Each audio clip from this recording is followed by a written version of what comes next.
Përshëndetje. Rreth orës 16:30 në lagjen 15 në qytetin e Korçës kemi marrë njoftim për një ngjarje kriminale ndodhur. Konflikti ka qenë midis dy grupe personash, ku si rezultat ka agravuar ngjarja ka agravuar me një viktim, i cili është shtetasi me inicialet IZ. Kemi një person dyshuar forcat e vënë në ndjekje. Në moment dytë do kemi një informacion më të saktë për lidhje me autorin. Çfarë thuhet për autorin dhe viktimën? Pasi kemi informacione që kanë qenë miq me njëri tjetrin, ose shkaku i konfliktit sot?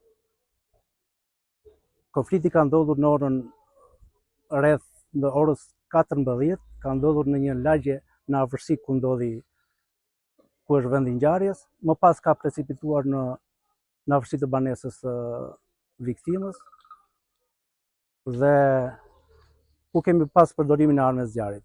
Më pas autori është ngjitur në rreth 15 minuta, është parë nga dëshmitar okular që ka shkuar në drejtim të Varreza, vjen ndjekja e tij dhe më pas do japim një informacion saktë për autorësinë e saktë.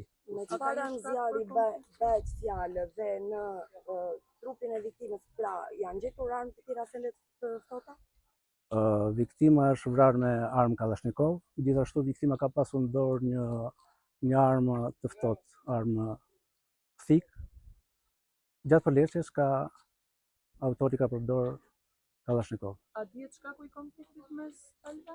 Konflikti ka qenë i mbartur disa kohë më parë, ka qenë ndjekje në anajon dhe sot ka precipituar në ngjarjen kriminale. Ka qenë për motive banale apo ka ndonjë shkak konkret i konfliktit? Nuk mund të them tepër se kaq. Faleminderit.